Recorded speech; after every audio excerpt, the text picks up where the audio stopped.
نحمده ونصلي على رسوله الكريم أما بعد فأعوذ بالله من الشيطان الرجيم بسم الله الرحمن الرحيم رب اشرح لي صدري ويسر لي أمري واحلل عقدة من لساني يفقهوا قولي۔ اللہ تعالیٰ کا لاکھ لاکھ شکر ہے کہ اس نے ہمیں انسان بنایا۔ وہ چاہتا تو کوئی بھی اور مخلوق بنا دیتا، مثلاً اگر وہ ہمیں انسان نہیں گدھا بناتا تو ہمارا حال کیا ہوتا، ہماری شکل و صورت کیا ہوتی، ہمارا لباس کیا ہوتا، ہماری آواز کیا ہوتی، ہماری خوراک کیا ہوتی، ہمارا کام کیا ہوتا۔ لیکن اس نے ہمیں گدھا نہیں انسان بنایا، عقل و شعور عطا کیا، اور یہ ہم نے اللہ تعالیٰ کو مشورہ نہیں دیا تھا۔ اللہ تعالیٰ کا یہ احسان ہے ہم پر کہ اس نے ہمیں انسان بنایا۔ پھر اس کے بعد یہ کہ اس کا ہم پہ بہت بڑا انعام ہے کہ اس نے ہمیں مسلمان پیدا کیا۔ اگر وہ ہمیں کسی کافر گھرانے میں پیدا کر دیتا تو ہم کیا کر سکتے تھے؟ افریقہ کے جنگلوں میں پیدا ہوتے اور نہ قرآن ہمارے پاس ہوتا، نہ کوئی رسول کا نام ہوتا، نہ کچھ اور ہوتا، ہم کیا کر سکتے تھے؟ کچھ نہیں۔ لیکن یہ اس کا بہت بڑا احسان ہے کہ اس نے ہمیں مسلمان گھرانے میں پیدا کیا۔ بہت سے لوگ ایسے ملکوں میں رہتے ہیں جہاں مسلمان اور غیر مسلم اکٹھے رہتے ہیں۔ یہاں بھی آپ دیکھتے ہوں گے اپنے آس پاس کئی غیر مسلم بھی ہوتے ہیں، کام کرتے ہیں۔ تو ہمیں جو اسلام ملا ہے یہ ہماری اپنی کسی کوشش سے نہیں ملا، اللہ تعالیٰ نے ہمیں مسلمان گھرانے میں پیدا کیا، اور یہ اس کا احسان ہے ہم پر۔ اس کے بعد یہ کہ اس نے ہمیں اس دنیا میں طرح طرح کی نعمتیں عطا کی۔ اتنی نعمتیں ہیں کہ جن کو اگر ہم گننا چاہیں تو گن نہیں سکتے۔ قرآن پاک میں اللہ تعالیٰ فرماتے ہیں وَإِن تَعُدُّوا نِعْمَتَ اللَّهِ لَا تُحْصُوهَا، اگر تم اللہ کی نعمتوں کو شمار کرنا چاہو، گننا چاہو تو گن نہیں سکتے۔ یعنی نعمتیں تو بے شمار ہیں، اتنی ہیں کہ اگر آپ گننا چاہیں تو گن نہیں سکتے۔ لیکن اگر ہم صرف اپنے وجود پر ہی نظر ڈالیں، ہمارا جسم جو اللہ تعالیٰ نے ہمیں دیا ہے، اگر ہم اس پر ہی غور و فکر کریں تو کچھ چیزیں ہم دیکھ سکتے ہیں۔ میں آپ کے سامنے چند چیزوں کا ذکر کروں گی۔ مثال کے طور پر آپ دیکھیں کہ ہم نظر رکھتے ہیں، دیکھ سکتے ہیں۔ اگر ہم دیکھ نہ سکتے ہوتے تو یہ دنیا ہمارے لیے کتنی مختلف ہوتی۔ مثلا ہم اپنے ماں باپ کو دیکھتے ہیں تو ہمیں کتنا سکون ملتا ہے، ہم اپنے بچوں کو دیکھتے ہیں تو ہمیں کتنی آنکھوں کی ٹھنڈک نصیب ہوتی۔ اگر ان پیارے پیارے رشتوں کو ہم دیکھ نہیں سکتے تو ہماری زندگی میں کتنی کمی ہو جاتی۔ ایک بہت بڑا امیر شخص تھا جس کا نام اوناسس تھا۔ وہ ایک یونانی تاجر تھا، دنیا کی سب سے بڑی جہاز ران کمپنی کا مالک تھا، زیتون کا کاروبار کرتا تھا۔ اسے دنیا کا امیر ترین شخص ہونے کا اعزاز حاصل تھا۔ اس نے امریکہ کی خاتون اول جیکولین کینیڈی سے شادی کی، اور اس کے بعد یہ کہ جیسے ہر انسان کو دنیا سے جانا ہوتا ہے، زوال کا شکار ہوتا ہے اور مر جاتا ہے، دنیا میں چاہے کچھ بھی انسان کو ملے، بہرحال سب کچھ یہیں رہ جانا ہے اور انسان کو خالی ہاتھ جانا ہے۔ اس کے ساتھ بھی یہی ہوا۔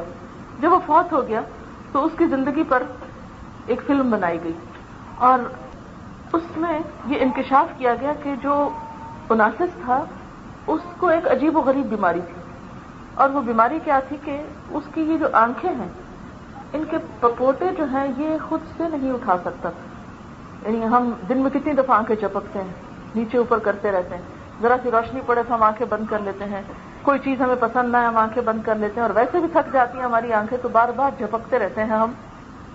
وہ جھپک نہیں سکتا تھا اپنی مرضی کے ساتھ، تو ڈاکٹرز کیا کرتے تھے، صبح سویرے اس کی آنکھوں کے اوپر سولوشن ٹیپ لگا دیتے تھے، جس سے اس کی آنکھیں اس طرح کھلی رہتی تھی تو وہ دیکھتا رہتا تھا، اور جب رات ہوتی تھی تو وہ ٹیپ ہٹا دیتے تھے، وہ پپوٹے خود بخود گر جاتے تھے جس سے وہ سو جاتا تھا۔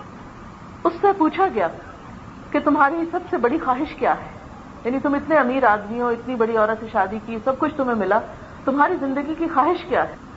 تو وہ بہت حسرت سے بولا کاش میں ایک بار صرف اپنی پلکیں خود اٹھا سکوں۔ اس سے پوچھا گیا کہ تم اپنی اس خواہش کے عوض کیا دے سکتے ہو؟ اگر کوئی تمہاری یہ خواہش پوری کر دے کہ تم اپنی آنکھیں خود اٹھا لو تو کیا دو گے؟ کہنے لگا اپنی پوری دولت دے دوں گا۔ ساری دنیا سے امیر انسان تھا، کہنے لگا ساری دولت دے دوں گا اگر میں اپنی آنکھیں خود کھول سکوں۔ لیکن ہم مفت میں یہ سب کچھ ملا ہوگا، ہم نے تو 1 روپیہ خرچ نہیں کیا اپنی آنکھوں چپکنے پر۔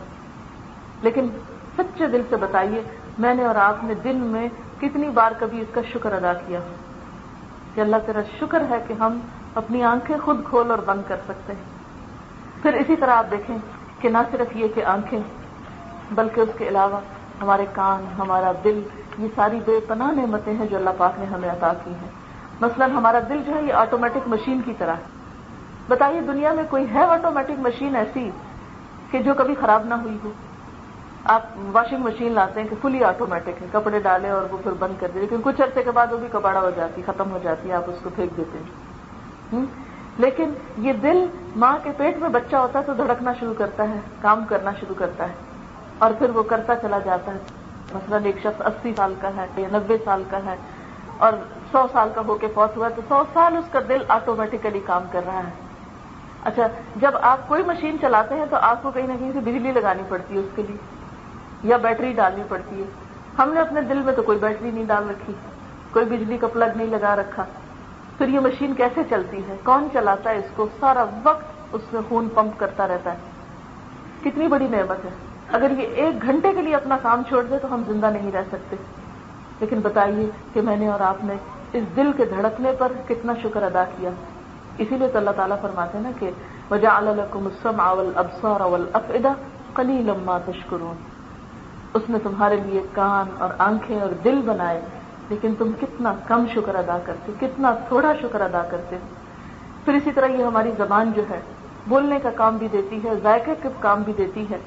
اگر اس کا ذائقہ چلا جائے تو دنیا میں کوئی علاج ایسا نہیں دریافت ہوا کہ ہم اپنی زبان بدلوا سکیں، یا اس کے اوپر کی لیئر جو ہے وہ ہٹا کے کوئی اور اوپر اسکن لگوا دیں تاکہ ہماری زبان کو ٹیسٹ آنے لگے.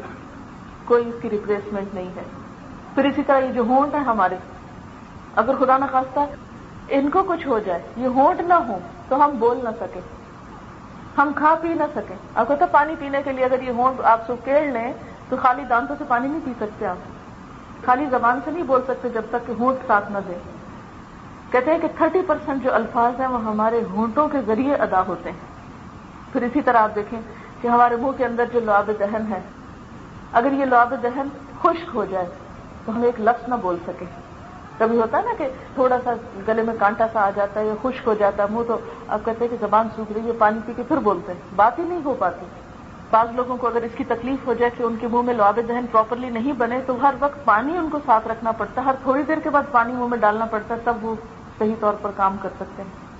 تو آپ خود سوچیں کہ اگر صرف ہمیں یہی کرنا پڑ جائے کہ سارا دن منہ ہی گیلا کرنا پڑے، ذرا سوچیں تھوڑی دیر کے لیے، تو ہم دنیا کا کوئی اور کام نہ کر سکیں، نہ لکھ سکیں، نہ کھانا پکا سکیں، نہ کچھ اور کام کر سکیں، نہ صفائی کر سکیں، کہ ہر تھوڑی دیر کے بعد ہم کو منہ گیلا کرنا ہے. لیکن اس پر میں نے اور آپ نے کتنا شکر ادا کیا اللہ تعالیٰ کا. پھر سونگھنے کی قوت جو ہے، خدا نخواستہ اس کو کچھ ہو جائے تو کوئی ناک ٹرانسپلانٹ نہیں ابھی تک ہوتا، اور نہ ہی کوئی وہ خوشبو سونگھنے کی صلاحیت جو ہے وہ کوئی اور دے سکتا ہے ہمیں.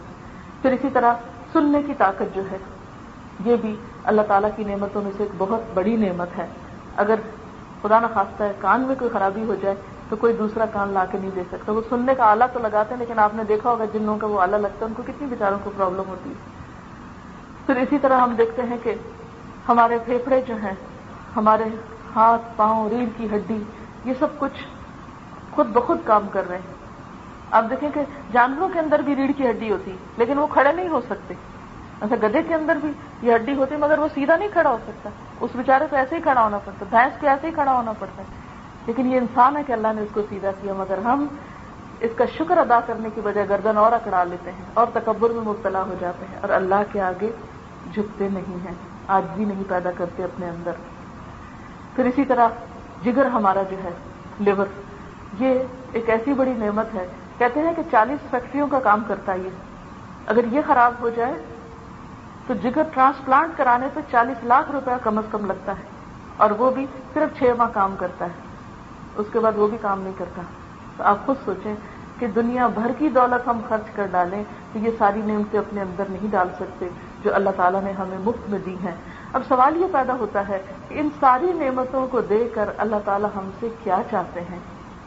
کیا ہم سے وہ پیسے چاہتے ہیں کہ لوگوں دنیا میں جاؤ، خوب مال کماؤ، پیسہ لے کر آؤ تو پھر میں تمہیں جنت دوں گا، پھر میں تم سے راضی ہوں گا؟ لگتا تو ایسے ہی ہے، اس لیے کہ ہم سب اسی کے پیچھے ہی بھاگ رہے ہیں، اور تو کسی کام کے لیے وقت ہی نہیں رہتا ہم کو. نماز پڑھنے کا صحیح وقت نہیں ہے، دین سیکھنے کا نہیں ہے، سکھانے کا نہیں ہے، اور کوئی کام کرنے کا نہیں، اس لیے کہ ہر وقت پیسہ بنانے کی دھن ہے.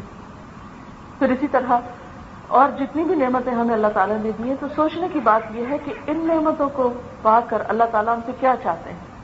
وہ مال نہیں چاہتے ہم سے، اور نہ وہ ہمارا مال دیکھتے ہیں، یعنی دیکھنے سے مراد ویسے تو دیکھتے ہیں لیکن یہ تو وہ اس سے امپریس نہیں ہوتے کہ کس کے پاس کتنے پیسے اور کون کتنے پیسے رکھتا ہے، کون کتنا مالدار ہے، کتنی جائیداد پراپرٹی ہے کسی کے نام پر، اس کو اس سے کوئی دلچسپی نہیں. ان اللہ لا ينظر الى صورکم واموالکم ولکن ينظر الى قلوبکم واعمالکم. اللہ نہ تمہاری شکلیں دیکھتا ہے نہ تمہارے مال دیکھتا ہے، وہ تو تمہارے دل دیکھتا ہے اور تمہارے اعمال دیکھتا ہے، تمہاری نیتیں دیکھتا ہے اور تمہارے عمل کو دیکھتا ہے کہ تم کیا کرتے ہو. تو وہ ہم سے نہ تو ہمارا مال چاہتا ہے. پھر کیا اللہ تعالیٰ ہم سے کوئی خدمت کرانا چاہتا ہے اپنی؟ نہیں، خدا نخواستہ ایسی کوئی بات نہیں ہے. اس کو تو کسی کی کوئی ضرورت ہی نہیں ہے، ضرورت مند تو ہم ہیں. یا ایھا الناس انتم الفقراء الی اللہ، اے لوگو تم سب اللہ کے محتاج ہو. واللہ هو الغنی الحمید، اور اللہ وہ بے نیاز ہے، تعریف والا، اس کو کسی کی ضرورت نہیں. پھر وہ ہم سے کیا چاہتا ہے کہ ہم کیا کریں؟ اس نے ہمیں کیوں بنایا؟ وہ ہم سے کس بات کا تقاضا کرتا ہے؟ یہ ساری نعمتیں دے کر وہ ہم سے کیا چاہتا ہے؟ وہ چاہتا یہ ہے کہ ہم اس کو پہچانیں، اس کی عبادت کریں، اس کا شکر ادا کریں. ان نعمتوں کو پا کر نہ وہ قیمت چاہتا ہے ہم سے، نہ ہی ہم سے کوئی اور چیز چاہتا ہے، نہ کوئی خدمت چاہتا ہے، نہ کوئی معاوضہ چاہتا ہے. وہ چاہتا ہے کہ ہم اس کی ان نعمتوں کا شکر ادا کریں. یہ سب نعمتیں اس نے دی ہیں تاکہ ہم شکر گزار بندے بن جائیں. اب سوال یہ پیدا ہوتا ہے کہ شکر کس طرح ادا ہو، یعنی کیا کریں شکر ادا کرنے کے لیے، بندگی کے لیے ہم کیا کریں؟ تو سب سے پہلی بات یہ ہے کہ ہم یہ سمجھیں کہ یہ سب کچھ ہمیں اللہ تعالیٰ نے دیا ہے، کسی اور کے ہاتھ میں نہیں ہے یہ دینا، صرف وہی دینے والا ہے. اس کے ساتھ کسی کو شریک نہ ٹھہرائیں. پہلی بات تو یہ ہے، یعنی یہ نعمتیں اس نے دی ہیں، اس کی طرف سے ہیں، یہ سب اس کا کمال ہے، کسی اور کا نہیں ہے. کیونکہ بعض اوقات لوگوں کو جب دنیا میں کوئی تکلیف آتی، بیماری آتی، کوئی دکھ آتا، کوئی پریشانی آتی، تو وہ کیا کرتے ہیں؟ اللہ تعالیٰ کو بھول کر اور چیزوں کی طرف متوجہ ہوتے ہیں. مثلا بعض لوگ اگر اولاد نہیں تو وہ کیا کرتے ہیں کہ کسی قبر کے پاس جائیں گے یا کسی اور ایسے بزرگ کے پاس جائیں گے اور ان سے اولاد مانگیں گے. تو یہ سب چیزیں پھر کس میں آ جاتی ہیں؟ شرک میں آ جاتی ہیں. تو نعمتوں کو پا کر نعمتوں کے شکر میں پہلی چیز اعتراف نعمت ہے کہ واقعی یہ ہیں نعمتیں اور اللہ تعالیٰ کی دی ہوئی نعمتیں ہیں. دوسری بات یہ کہ ان نعمتوں کو پا کر، ان نعمتوں کو حاصل کر کے ان کو اللہ کی مرضی کے مطابق استعمال کیا جائے. یعنی جو کچھ بھی ہمیں ملا ہے ان نعمتوں کو، ان چیزوں کو ہم صحیح طریقے پر استعمال کریں. اور صحیح طریقہ کون سا ہے؟ جو اللہ تعالیٰ کا پسندیدہ ہے. اور وہ کون سا ہے؟ جو نبی صلی اللہ علیہ وسلم کی سنت کے مطابق ہے. اس طریقے پر اب مثال کے طور پر کیسے؟ مثلا اگر اللہ تعالیٰ نے ہمیں زبان دی ہے، یا اللہ تعالیٰ نے ہمیں آنکھیں دی ہیں، یا ہمیں دل دیا ہے، یہ تو ہم مان لیے کہ یہ سب کچھ اسی نے دیا ہے. اب یہ کہ ان سے وہ کام لے جس سے وہ راضی ہو جائے. مثلا زبان سے ایسی باتیں کریں کہ جو اللہ کی پسند کی ہوں، اور وہ باتیں نہ کریں جو اللہ تعالیٰ کو ناراض کرنے والی ہوں. لیکن اگر ہم اپنی زندگیوں کا جائزہ لیں اور ہم اپنے اوپر غور و فکر کریں تو ہم خود اپنے آپ سے سوال کریں کہ ہم اپنی زبان کو کن چیزوں میں استعمال کرتے ہیں. کیا اللہ تعالیٰ کی مرضی کے مطابق؟ کیا اس کو راضی کرنے کے کاموں میں، یا ادھر ادھر کی فضول باتوں میں؟ ہماری زبان اللہ کا ذکر کتنا کرتی ہے؟ کیونکہ آپ دیکھیں نا، جو چیز آپ کے دل میں ہوتی ہے وہ زبان کو خود ہی آنے لگتی ہے. مشکل نہیں ہوتی اس کو زبان پہ لانے میں. اگر دل میں اللہ تعالیٰ کی محبت ہو، دل میں اس کی نعمتوں کی قدردانی ہو، دل میں شکر گزاری کے جذبات ہوں، تو پھر ہو نہیں سکتا کہ زبان ذکر نہ کرے. اسی لیے وہ دعا سکھائی گئی نا کہ رب اجعلنی لک شکارا لک ذکارا، اے اللہ مجھے اپنا بہت زیادہ شکر کرنے والا اور بہت زیادہ ذکر کرنے والا بنا. تو اس لیے شکر ادا کرنے میں کیا کرنا ہے؟ اللہ کی نعمتوں کو اللہ کی مرضی میں استعمال کرنا ہے، اللہ سبحانہ و تعالیٰ کی پسند کے مطابق. اور اس میں ایک ایک چیز کو آپ دیکھ سکتے ہیں، اپنا حساب خود لے سکتے ہیں. مثلا زبان ہے تو زبان سے اللہ سبحانہ و تعالیٰ کا ذکر کرنا ہے. یعنی آپ صلی اللہ علیہ وسلم کا طریقہ کیا تھا؟ کان یذکر اللہ فی کل احیانہ، ہر وقت اللہ کا ذکر کرتے تھے، صبح شام، اٹھتے بیٹھتے لیٹتے جاگتے، کھانا کھانے سے پہلے، کھانے کے بعد، واش روم جانے سے پہلے، وہاں سے نکلنے کے بعد، چھینک آنے پر، اچھی خبر سننے پر، بری خبر سننے پر، کسی کے فوت ہونے پر. یعنی آپ دیکھیے کہ اگر آپ مسنون اذکار کی کوئی کتاب پڑھیں تو آپ حیران ہو جائیں گے کہ سارے دن میں آپ صلی اللہ علیہ وسلم نے ہر موقع پر ذکر کیا. دن میں 70-100 بار تو استغفار ہی کیا کرتے تھے. حالانکہ قرآن پاک میں آتا ہے کہ آپ کے اگلے پچھلے سب گناہ معاف تھے، آپ گناہوں سے یعنی معصوم تھے، لیکن اس کے باوجود آپ کیا فرماتے تھے کہ افلا اکون عبدا شکورا، میں اللہ تعالیٰ کا شکر گزار بندہ نہ بنوں. ذکر کرنا جو ہے وہ دراصل کیا ہے؟ شکر ادا کرنا ہے اللہ تعالیٰ کا، جو زبان کے ساتھ ہوتا ہے. پھر اسی طرح ان نعمتوں کے شکر کا ایک اور اہم ترین حصہ یہ ہے کہ ان نعمتوں کو اللہ کی نافرمانی کے کاموں میں استعمال نہ کیا جائے. مثلا زبان ہے تو زبان سے مثلا جھوٹ نہ بولا جائے. آپ کو معلوم ہے کہ جب کوئی شخص جھوٹ بولتا ہے تو فرشتے اس کے منہ کی بو سے کئی میل دور چلے جاتے ہیں. یعنی اتنا مکروہ کام ہے جھوٹ بولنا. جھوٹ اور ایمان ایک دل میں جمع نہیں ہوتا. جھوٹ ایمان کا دشمن ہے. پھر اسی طرح غیبت کرنا، دوسروں کی پیٹھ پیچھے بیٹھ کے اس کی عزت خراب کرنا، اس کی برائیاں کرنا. نبی صلی اللہ علیہ وسلم جب معراج پہ تشریف لے گئے تھے تو آپ نے دیکھا کہ کچھ لوگوں کے ناخن تانبے کے ہیں اور وہ ان ناخنوں سے اپنے منہ اور سینے کو نوچ رہے ہیں، اپنا گوشت نوچ رہے ہیں. تو آپ نے پوچھا کہ یہ کون لوگ ہیں جو اپنے آپ کو نوچ رہے ہیں؟ تو بتایا گیا کہ یہ وہ لوگ ہیں کہ جو دوسروں کی پیٹھ پیچھے ان کی برائیاں کرتے تھے اور ان کی عزت کو پامال کرتے تھے، ان کی عزت سے کھیلتے تھے. آج ہم لوگوں کا شغل اور مشغلہ بن گیا ہے کہ اپنی تو کوئی بات یاد نہیں، نہ اپنی کوتاہیاں، نہ عیب، نہ غلطیاں، ہر وقت دوسروں کے عیب چننے میں لگے رہتے ہیں. کیا فرمایا قرآن پاک میں اللہ تعالیٰ نے؟ وَيْلٌ لِكُلِّ هُمَزَةٍ لُمَزَةٍ، ہلاکت ہے، تباہی ہے ہر اس شخص کے لیے جو تانا دینے والا ہو، عیب جوئی کرنے والا. تو جو شخص بھی دوسروں کے عیب کے پیچھے پڑ جاتا ہے تو اللہ تعالیٰ اس کو اس کے گھر میں رسوا کر کے چھوڑتا ہے. تو ہمیں اپنی زبان سے ان ساری باتوں کو چھوڑ دینا چاہیے، کیونکہ نبی صلی اللہ علیہ وسلم نے فرمایا کہ اللہ تعالیٰ پسند نہیں کرتے کس چیز کو؟ مال کے ضائع کرنے کو، سوالوں کی کثرت کو، اور کیل و کال کو، بحث مباحثے کو، فضول لغویات کو، گفتگو کو. کامیاب مومنوں کی تعریف کیا بیان کی گئی ہے قرآن پاک میں؟ قد افلح المؤمنون الذین هم فی صلاتهم خاشعون، اور پھر والذین هم عن اللغو معرضون، کہ یقیناً کامیاب ہو گئے وہ مومن جو اپنی نمازوں میں خشوع اختیار کرتے ہیں اور وہ جو لغو باتوں سے پرہیز کرتے ہیں. لغو کیا؟ بے مقصد، بے فائدہ. اور ویسے بھی لوگوں کی باتیں کرتے رہنا اور واقعات پہ بے وجہ میں تبصرہ کرتے رہنا اور بحث مباحثے کرتے رہنا اور لوگوں کی برائیاں اور چغلیاں اور غیبت کرتے رہنا، یہ سراسر اپنی ذات کا نقصان ہے. ہم تو کسی کو لیٹ ڈاؤن کر رہے ہوتے ہیں یا کسی کو نیچا دکھا رہے ہوتے ہیں، حالانکہ اپنی نیکیاں اس کو بھیج رہے ہوتے ہیں. اس لیے اس چیز سے پرہیز کرنا یہ کیا ہے؟ زبان کی نعمت ملنے پر اللہ کا شکر. پھر اسی طرح کانوں سے وہ چیزیں نہ سنی جائیں کہ جو اللہ تعالیٰ کو ناپسند ہے. لیکن کس قدر افسوس کی بات ہے کہ آج گھر گھر میں میوزک ہو رہا ہے. یعنی کہیں پر بھی ٹیلی ویژن ہو، آپ کھولیں خبریں ہی سنیں گے تو آپ پہلے تو میوزک سنیں گے. پھر اسی طرح آپ دیکھیں کہ چلو وہ تو ایک اور بات ہے، اضطراری ہو گیا، لیکن ہم تو اختیاری میوزک سنتے رہتے ہیں.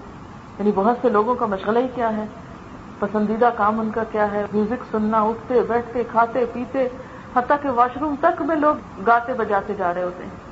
یعنی یوں لگتا ہے کہ جیسے زندگی کا مقصد ہی یہ رہ گیا ہے.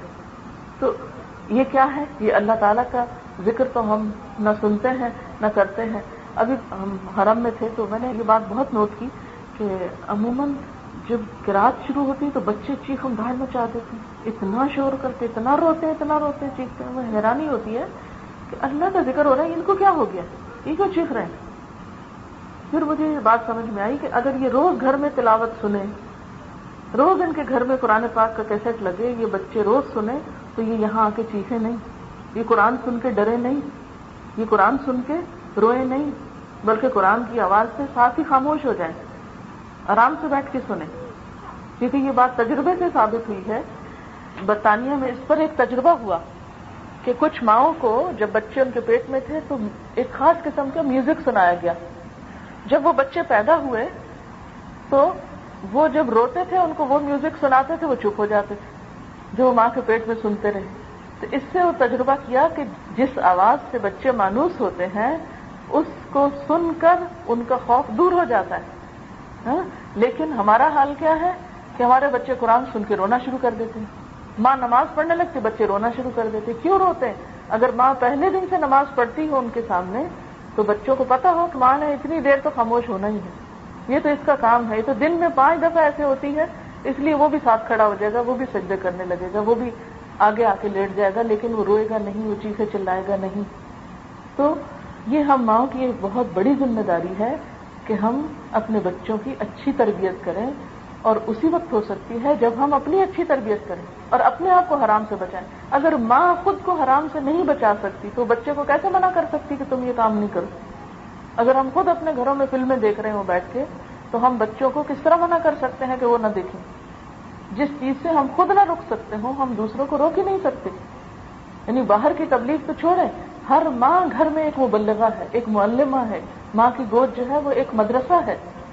تو جس ماں کے اپنے اندر تقویٰ نہ ہو، خدا کا خوف نہ ہو، اس کے بچوں میں تقویٰ جا ہی نہیں سکتا. پھر آپ دیکھیں جتنے بڑے بڑے علماء پیدا ہوئے ہیں، جتنے بڑے بڑے نیک لوگ پیدا ہوئے ہیں، اگر ان کی زندگیوں پر غور کیا جائے تو آپ دیکھیں گے کہ وہ لوگ تھے کہ جن کی مائیں بہت نیک تھیں. امام بخاری رحمۃ اللہ علیہ کے بارے میں آپ نے پڑھا ہوگا کہ وہ بہت چھوٹے تھے کہ انہیں بخار شاید آیا یا کوئی بیماری آئی تو ان کی نگاہ چلی گئی. تو ان کی ماں اتنا رو رو کر دعا کرتی تھی اپنے بچے کے لیے کہ اللہ تعالیٰ نے ان کی آنکھوں کی نظر لوٹا دی. اور پھر اتنی تیز نظر تھی امام بخاری کی کہ چاندنی راتوں میں بیٹھ کر انہوں نے تاریخ کبیر لکھی تھی. یعنی وہ چاندنی راتوں میں بیٹھ کے پھر لکھ لیا کرتے تھے. تو یہ کیا تھا؟ ماں کی تربیت تھی. تو ہم سب جو ہیں وہ اپنی ذمہ داریوں کو پہچانیں اور اپنے فرائض کو پہچانیں اور اللہ تعالیٰ کی ان نعمتوں پر شکر ادا کریں جو اس نے ہمیں دی ہے. پھر اسی طرح آپ دیکھیں کہ ہمارے قدم یا پاؤں اللہ کی نعمت ہے، تو ان قدموں سے چل کے جانا نیکی کے کاموں کے لیے یہ شکر ادا کرنا ہے، اور غلط کاموں کے لیے جانا، گناہ کے راستوں پہ جانا، یہ اللہ تعالیٰ کی ناشکری میں آ جاتا ہے. اب آپ دیکھیں کہ مثال کے طور پر مساجد جو ہیں وہ اللہ تعالیٰ کی سب سے پسندیدہ جگہ ہے، اور بازار جو ہے وہ سب سے زیادہ ناپسندیدہ جگہ ہے. ہم اپنے دل سے پوچھیں ہمارا دل کہاں زیادہ لگتا ہے؟ یعنی ہر عورت کے اندر ایک خاص شوق ہوتا ہے کہ کب بازار جائیں، کون سی نئی چیزیں خریدنا ہو یا نہ ہو. پھر ہمیں نہیں یاد ہوتا کہ بچے چھوٹے ہیں، نہ یاد ہوتا کہ کھانا پکا کے نہیں، بس جو موقع ملا کوئی آفر آئی بس چل پڑے. تو اب ان قدموں کا کیا حساب دیں گے؟ یعنی مسجد جاتے ہوئے تو ہے ہمارے پاؤں میں درد ہے اور آج یہ مشکل ہے وہ ہے، یا کہیں دین کے درس سننے کے لیے یا اور کوئی نیکی کا کام کرنے کے لیے ہم طاقتوں کو کیسے استعمال کریں. پھر اسی طرح مثلا مال جو ہے وہ اللہ کی نعمت ہے. ہم سب سوچیں کہ ہم اپنا مال کن کاموں میں استعمال کرتے ہیں، حلال کاموں میں یا حرام میں. مال حلال طریقے سے حاصل کرتے ہیں یا حرام طریقے سے حاصل کرتے ہیں. کہیں ایسا تو نہیں کہ کسی کا غصب کیا ہو یا کسی کا حق مارا ہو یا کسی کے ساتھ زیادتی کی ہو یا کسی کا ناجائز ہتھیایا ہو. پھر اسی طرح آپ دیکھیں کہ ہمارا جسم جو ہے، ہماری صحت جو ہے، یہ بھی اللہ کی نعمتوں میں سے ایک بہت بڑی نعمت ہے. تو اس کا شکر کیسے ادا کریں گے کہ اپنے جسم کو اللہ تعالیٰ کی عبادت میں تھکائیں گے اور غلط کاموں سے بچائیں گے. پھر اسی طرح آپ دیکھیں نہ صرف یہ کہ نیکی کے کاموں میں لگانا بلکہ سستی اور کاہلی سے بچانا، یہ بھی ایک شکر ادا کرنا ہے. ورنہ ہم بعض اوقات کیا کرتے ہیں، محض سستی کاہلی کے مارے پڑے رہتے ہیں، کوئی کام نہیں کرتے. پھر اسی طرح اولاد جو ہے یہ اللہ کی ایک نعمت ہے، تو اس کو اچھی تربیت دینا تاکہ وہ آپ کے لیے صدقہ جاریہ بنے، یہ اللہ تعالیٰ کی اس نعمت کا شکر ادا کرنا ہے. پھر اسی طرح آپ دیکھیں کہ وقت جو ہے یہ اللہ تعالیٰ کی ایک بہت بڑی نعمت ہے. تو اس وقت کو اچھے کاموں میں استعمال کرنا، اس کا شکر ادا کرنا ہے، اور وقت کو ضائع کرنا اور وقت کو بیکار کاموں میں لگانا یہ اللہ تعالیٰ کی ناشکری ہے. اور پھر بات یہ ہے کہ جو شکر ادا کرتا ہے وہ اپنا ہی فائدہ کرتا ہے. قرآن پاک میں اللہ تعالیٰ فرماتے ہیں وَمَن يَشْكُرْ فَإِنَّمَا يَشْكُرُ لِنَفْسِهِ، اور جو شکر ادا کرتا ہے وہ اپنے ہی ذات کے لیے کرتا ہے، اپنے ہی فائدے کے لیے کرتا ہے. اور پھر شکر ادا کرنے کے لیے جو بہترین لفظ ہے وہ کیا ہے؟ الحمدللہ.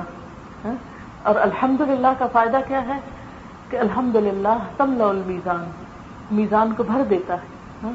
اور اٹھتے بیٹھتے مثلاً آپ کھانا ہی پکا رہی ہیں تو اس وقت اگر آپ یہ سوچیں کہ کتنے گھرانے ایسے ہیں کہ جن کو یہ میسر نہیں جو میری ہنڈیا پہ پک رہا ہے. اگر آپ سوچیں کہ دنیا میں کتنے ہی ملکوں میں قحط پڑ رہا ہے، یعنی آج کل بھی زمبابوے کا علاقہ جو ہے اس میں شاید 20,000 لوگ پر ویک مر رہے ہیں. اس طرح 1-2 دن پہلے میں نے خبر سنی تھی کیوں؟ قحط کی وجہ سے، ایڈز کی وجہ سے اور بیماریوں کی وجہ سے، کیونکہ جب کھانے کو نہیں ملتا تو ہر بیماری حملہ آور ہوتی. مثلا خاتون کھانا ہے، کھانا بھی پکا رہے ہیں تو ہم شکر ادا کرتے، اللہ تعالیٰ شکر ہے تو نے یہ دیا، اللہ تعالیٰ شکر ہے تو نے یہ دیا. کھائیں تو شکر ادا کریں، دیں بچوں کو تو شکر ادا کریں. اور ان لوگوں کا سوچیں کہ جن کے پاس یہ کھانا نہیں ہے، جن کو اگلے وقت کے کھانے کے لیے ہاتھ پھیلانا پڑتا ہے. اپنے ہی ملکوں میں ہم دیکھیں کہ کتنے ہی بے شمار لوگ ہیں جو بھوکے ہیں، جن کے پاس لباس نہیں، جن کے پاس تعلیم نہیں. اللہ تعالیٰ ہمیں اس کی توفیق عطا فرمائے. وآخر دعوانا ان الحمد للہ رب العالمین. سبحانک اللہم وبحمدک نشہد ان لا الہ الا انت نستغفرک ونتوب الیک. والسلام علیکم ورحمۃ اللہ وبرکاتہ.